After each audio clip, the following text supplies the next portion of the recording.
บายดีน้องๆนักเรียนนักศึกษาหมดทุกคนวันนี้ไอ้จะมาแก้ข้อที่2เนาะสำหรับหัวบทซบเสียงเรียงเก่งปี2010แล้วก็2011สั้นม .7 เด้อตอนนี้รุ่นทำอิฐเลยเป็นข้อที่2เนาะวันนี้เรามาอ่านไปนำกันลองเบิ่งแล้วก็ทำความเข้าใจเกี่ยวกับบทเลขนี้แล้วเขาจึงไปแก้เบิ่งเนาะไม้ท่อนหนึ่งยาว30 เซนสังตีเนาะวางนอนตามแกนต้นของแว่นกงลุบที่มีรัศมีโค้ง60 สังตีโดยให้ส้นอยู่ใกล้กับแว่นเนาะอยู่จุดใจกลางของแว่นกุ้งนั้นถามว่ารูปที่เกิดขึ้นมีรวงยาวเท่าใดข้อนี้มันจะเป็นข้อที่ง่ายเนาะบ่ได้ยากเนาะฉะนั้นเราจะมาให้ฮู้ก่อนให้ฮู้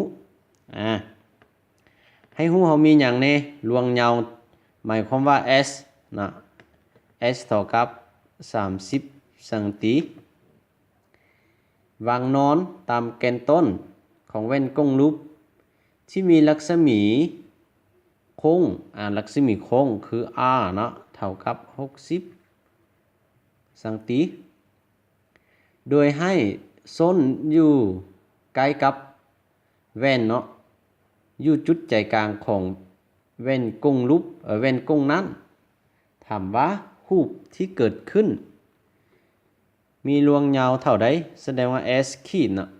เท่ากับเท่าใดมันจะเป็นข้อที่สั้นๆบ่ได้ยาวเนาะหัวบทที่ให้ฮู้มันมีแต่3ตัวนี้นี่เราลงไปแกะลองเบิ่งดูมันจะง่ายหรือยากแกะนะสอบหาลวงยาวของวัตถุเนาะของท่อนไม้ของไม้ท่อนซะเนาะไม้ท่อนก็ท่อนไม้ก็ได้เนาะขึ้นกับเฮาเขียนหลัง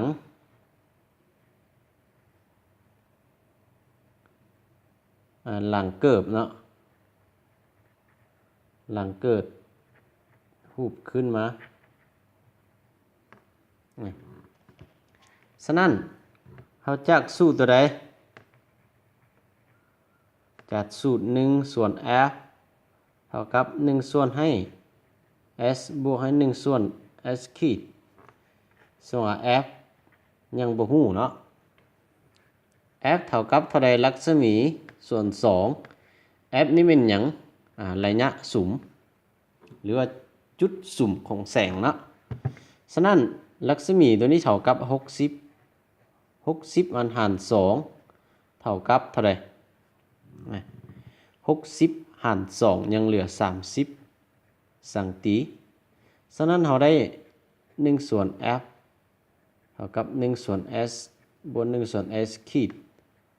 จะถอนเอา1 ส่วน s ขีดมาก่อนเนาะเราจะได้1 ส่วน f ลบให้1 ส่วน s วันนี้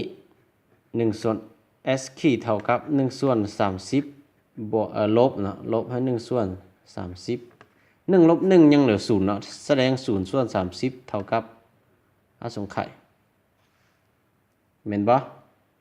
ฉะนั้นs ขีดของเราเท่ากับสงไข่แสดงว่ารูปที่เกิดขึ้นแม่นอยู่สงไข่เนาะข้อนี้มันจะเกสั้นๆแบบนี้ไม่ได้หลายนะสำหรับข้อที่2นี่มันจะเป็นบทเลขชื่อง่ายข้อนี้นะบ่ได้ยากเด้ไอ้หวังว่าหมดทุกคนมันจะเกได้หมดนะสำหรับข้อที่2นี้มันจะบ่หลายนะมีแต่สั้นๆสำนี้ถ้าบทเลขอยู่นี้เขาให้เต็มรูปตัวอย่างคืออยู่นี่เขาเขียนว่าในวงเล็บว่าเต็มรูป แสดงพร้อมเนาะแล้วเขาจะเต็มรูปเนาะแต่อยู่บทเรียนนี้เขาบ่ให้แสดงเขาบ่ให้เอาเต็มรูปเนาะแต่สำหรับข้อนี้อาจจะเต็มรูปให้เบิ่งอาจจะบ่มีไม้บรรทัดนะอาจจะเอามือเต็มก็ได้เว้นกงรูปตัวอย่างแบบนี้เนาะจุดนี้เป็นจุด F แล้วก็จุดนี้เป็นจุดลักษมีของ C นะท่อนไม้หั่นวางเต็มนี่เลยท่อนไม้นี่ยาวเอาสุ่มน้อยนึงก็ได้นะยาวเท่าใดยาวเม่น30